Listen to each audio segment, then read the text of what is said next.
Where does your money come from? You know where my money comes from? My pocket. Actually, I really can't, as before I started researching this speech, I couldn't tell you where my money came from. I could only tell you where it went, and that is to my wife. Now, if you ask my kids, they'll tell you it comes out of a slot from the side of the bank. You punch in a magic password, and then it just distributes riches left and right. Where does money come from? It actually comes from one of the most powerful bodies on the earth, and that is the Federal Reserve. And the Federal Reserve is far more powerful than the executive branch, the Pittsburgh Steelers, and Bob Dylan combined. Today I want to talk to you about the Federal Reserve and how it controls America's wallet.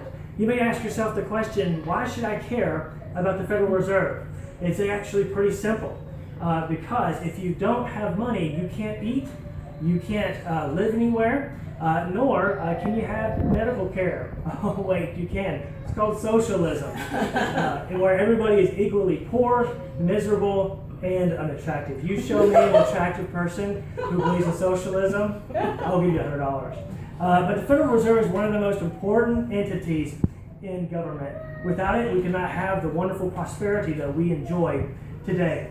We will see how the Federal Reserve, how important it is, and we'll give a brief history of this organization.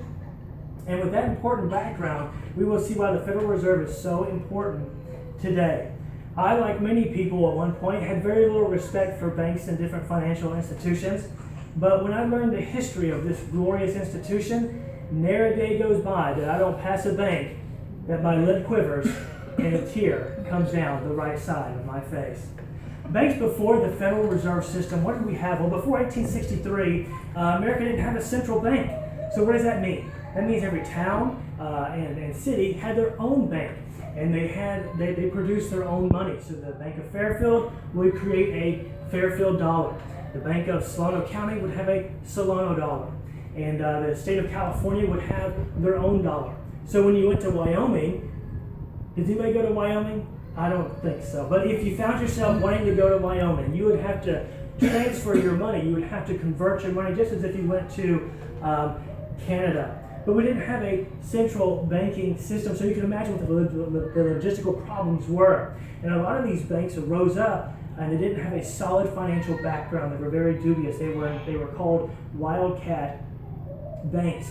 So in order to address some of these issues, in 1863, during the midst of the Civil War, we had the Banking Act of 1863. What did it do? Well, it created a national currency. So you had the first United States dollar. And it also tried to concentrate some of the policy as well. Now, between 1863 and 1913, we had a lot of things called panics. And, the people, they would get real flustered and just pass out all over America. No, that's not what happened, but people would get very nervous about the financial situation.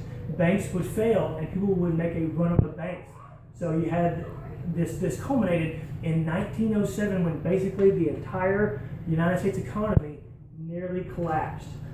There was a big shock to the stock market, and there was nowhere that the United States government could turn to infuse money into the system. So they went to a financier by the name of J.P. Morgan, and he loaned America about $23 million to stabilize the economy. So while the National Banking Act solved a lot of problems, the panics of 1898 and 1907 primarily show that there is still a very long way to go. So with the economy saved by J.P. Morgan, a single banker who really didn't have to do that, everybody knew something had to change. So what did they have? Well, they decided to enact what they called a Federal Reserve System. It was established in 1913. Before 1913, if you wanted to print money, you had to have an act of Congress.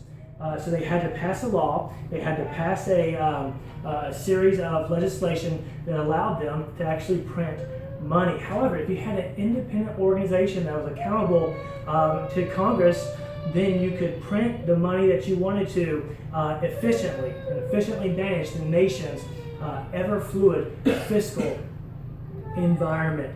So one only has to look at a country like Venezuela and the poor mismanagement, as mentioned in Bankrate.com, and to see how their economy shrunk by 5.7% due to not having a centralized bank. The most important aspect of the Federal Reserve now is the fact that we can rely on an organization to pump money into the federal government when needed. They can stabilize banks, they can adjust interest rates as mentioned in the New York Times. So if a panic occurred again, like it did in 2008, money can be freely pumped into the economy to stabilize it. So now that we've seen the history of the Federal Reserve, why is it important to us? Why should we care about it? Why is it so important as a entity of the government? Well, it's non-partisan. Boy, partisan politics and stuff like that, with that happening, you cannot, or it's very difficult to get things done. And then when things do get done, many times they're biased. We've all heard of pork barrel spending. But what's important about the Federal Reserve is that it's not Democrat or Republican or anything like that. It's nonpartisan. It is the members are chosen by the president, and then they are confirmed by the Senate via the Federal Reserve Act of 1933.